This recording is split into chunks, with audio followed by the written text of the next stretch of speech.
성도 여러분, 감사의 계절에 우리가 감사할 것 가운데 햇빛과 비가 있습니다. 햇빛과 비와 같이 우리가 사는데 가장 기본적인 것들, 거기에 대한 감사가 있어야 할 줄로 생각합니다. 요즘은 그런 사람 절대 없으리라 생각합니다만은 옛날에 어떤 시골 사람이 서울 아는 사람 집을 방문했다고 합니다. 부엌이고 화장실이고 가는데 거기 가면 요상하게 생긴 꼭지 하나가 있는데 그 꼭지를 돌리기만 하면 물이 쏟아져 나옵니다. 그것을 보는 순간 이 시골 사람이 너무나 신기해서 눈알이 튀어나올 만큼 놀랐다고 합니다. 자기가 사는 시골에서는 물이 얼마나 귀한지, 물을 길러오려면 너무나 힘이 들었습니다. 그 동네 하나밖에 없는 우물에 가서 깊은 우물에서 두레박을 내려서 물을 퍼야 합니다. 그리고 물통은 왜 그렇게 무겁습니까? 그 무거운 물통을 물지개로 퍼 나르는 것이 여간 힘든 일이 아니었습니다. 그런데 그 작은 꼭지를 손으로 탁 돌리니까 물이 그냥 쏟아져 나옵니다. 이건 마술입니다, 마술. 시골 사람은 체면에도 불구하고 작정을 하고 주인 몰래 그 수도꼭지를 비틀어서 뺐습니다. 그리고 얼른 시골로 내려갔습니다. 자기 집 담벼락에다 수도꼭지를 매달아 놓고 동네 사람들을 자기 집으로 다 불러놓았습니다. 이제 우리도 물길로 힘들게 저 동네 밖에 있는 우물에 나갈 필요가 없어요. 추운 겨울에 손발이 다 얼어 터져 가면서 물찌개 지고 올 필요가 없어요. 이제 이 작은 꼭지를 착 돌리기만 하면 여기에서 그냥 물이 쏟아 나올 테니까 보세요. 여러분 어떻게 됐을까요? 우리는 모든 기반 시설이 잘 갖추어져 있는 도시에서 살아가고 있습니다. 방에 들어갈 때마다 스위치를 올리면 당연히 전등에 불이 들어와야 합니다. 전등 스위치를 올렸는데도 불구하고 스위치가 들어오지 않으면 이거 왜 이러지? 당황스럽습니다. 전등 스위치를 올리면서 과연 불이 들어올까 안 들어올까 걱정해 보신 적 없지 않습니까? 언젠가 모임이 있어서 다른 도시에 갔습니다. 호텔에 체크인을 하고 손 씻으려고 수도꼭지를 틀었습니다. 우리는 아무런 생각 없이 물 틀지 않습니까? 왼쪽은 더운 물, 오른쪽은 찬물. 당연히 시원하게 손을 씻으려고 오른쪽 밸브를 돌렸습니다. 그런데 찬물이 아니라 뜨거운 물이 쏟아졌습니다. 깜짝 놀라며 손 빼면서 이거 왜 그러지? 손 대일 뻔했잖아 했습니다. 여러분, 우리가 생활하면서 사용하는 가장 기본적인 것을 유지하기 위해서 우리가 모르는 많은 사람들이 얼마나 수고하고 있는지 우리는 전혀 눈치채지 못합니다. 마치 하나님이 창조하실 때부터 전기가 있었고 수도가 있었고 꼭지를 틀면 물이 나오는 것처럼 너무나 당연하게 생각하고 있습니다.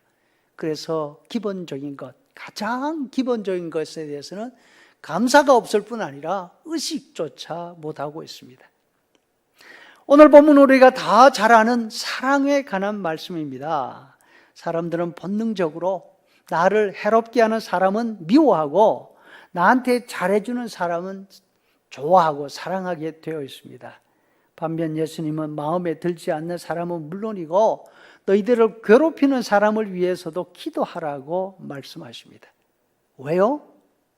하나님께서 악한 사람, 좋은 사람 구별하시지 않고 모든 사람에게 햇빛과 비를 주시는 분이기 때문에 너희가 하나님을 섬기지 않느냐고.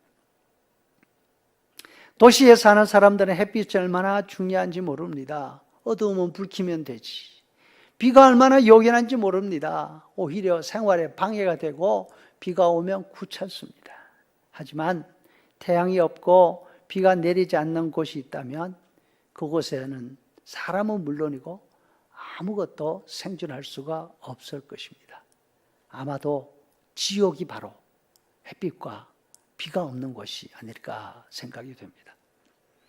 예수님은 하나님이 얼마나 좋으신 분인지, 얼마나 너그러우신 분인지를 말씀하시면서 그 예로 우리가 의식도 하지 못하는 햇빛과 비를 말씀하십니다.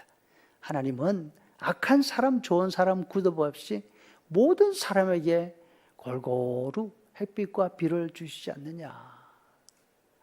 48절에서 그래서 이렇게 말씀하십니다. 그러므로 하늘에 계신 너희 아버지의 온전하심과 같이 너희도 온전하라. 여기에서 온전하라는 말은 하나님의 너그러우심, 하나님의 성숙하심을 이야기합니다. 성숙을 생각한다면 우리는 사람을 보면서 자기 감정에 충실한 사람 보면 이거 좀 생이야, 혹은 아직 어른 되려면 멀었어, 이렇게 칭찬을 주지 않습니까? 성숙한 사람은 순간순간 자기 감정에 따라서 행동하지 않습니다. 말을 하거나 자신의 감정을 드러내기 전에 앞뒤를 잘 고려하죠.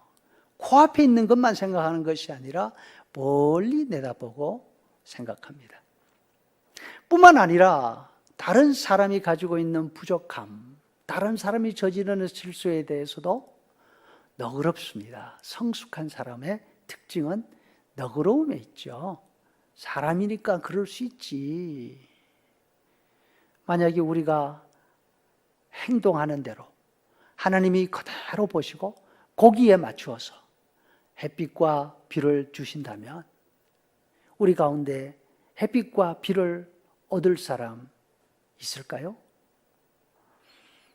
하나님은 이 세상이 끝날 때까지 사람들에게 가장 기본적인 요소를 절대로 뺏지 않을 것이라고, 아무리 악한 사람에게도 동일한 그 기본적인 것들을 주시겠다고 약속하셨습니다. 왜? 그렇게 하지 않으면 다 죽고 말 것이기 때문에. 감염병으로 많은 사람이 죽고 우리가 염려 가운데 살아가지만 생활의 가장 기본적인 것들은 하나님이 거두시지 않았습니다. 하나님의 은혜 덕분에 여러분 놀랍게도 이 어려움에도 불구하고 계절이 바뀌었지 않습니까? 나무 잎사귀들이 바뀌었지 않습니까? 감사절이 다가왔지 않습니까? 우리가 감사해야 할 것 가운데 바로 이것이 들어있습니다. 우리 눈에 보이지 않는 곳에서 일하면서 우리 생활의 가장 기본적인 것들을 돌아가게 하시는 분들의 수고가 있습니다. 그분들의 수고와 비교할 수 없이 우리가 이 땅에서 살아갈 수 있도록 햇빛과 비, 공기를 비롯한 모든 것들을 제한 없이 무한정으로 주시는 하나님의 은혜가 있는 것입니다. 이 가장 기본적인 요소에 대해서 새롭게 감사를 느끼면서 우리가 우리의 마음, 감사의 마음을 표현할 수 있는 그런 귀한 시간들이 되기를 바랍니다.